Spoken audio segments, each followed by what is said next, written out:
speaking things from God and communicating it can be developed. One of the ministers of the gospel that has manifested this aspect so perfectly, so bogusly, happens to be Pastor E A Adebayo. You will notice that those things he says that God says, especially when he's prophesying about the year, this thing is going to happen, that thing is going to happen, there's something like this, there's something like that that's going to take place. It is not when he is preaching that he received those things. He received those things in the closet somewhere, and then he penned it down, and then he is saying it. You notice that his own is predictive in nature. Predictive.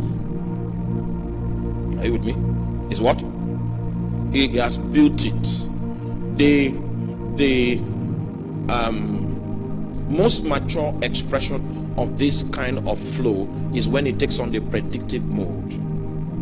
But you must have grown in this matter. It takes faith to be able to talk about the future. It takes faith to be able to talk about the future. We were praying here and God spoke to me that there's going to be a flood in my country. So I came and I now announced it. The day I heard it was different from the day I declared it. I declared it during contact. I said there's going to be a flood here. And some of you in this place will become refugees.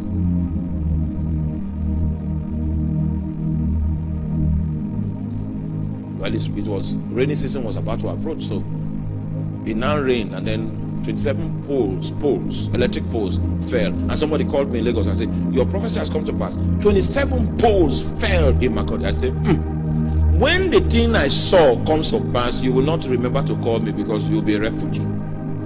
You yourself will be a refugee. And it came to pass that when the flood hit, the person happens to be staying in Kwarafa quarters. He was a victim. And he didn't remember to call me because his challenge was much. It can be developed to a point where you can be so sure of it, even though it is predictive. You can't influence. You know, when you speak something that is predictive, you can't influence the outcome. It is according to faith. It can be developed. So we become mature in expressing this dimension when we can carry the predictive dimension. Predictive dimension. Is futuristic, something about the future. It is still contained within this dimension of grace. Seeking God, hearing his voice, and communicating it to persons or people. It's prophecy by the grace of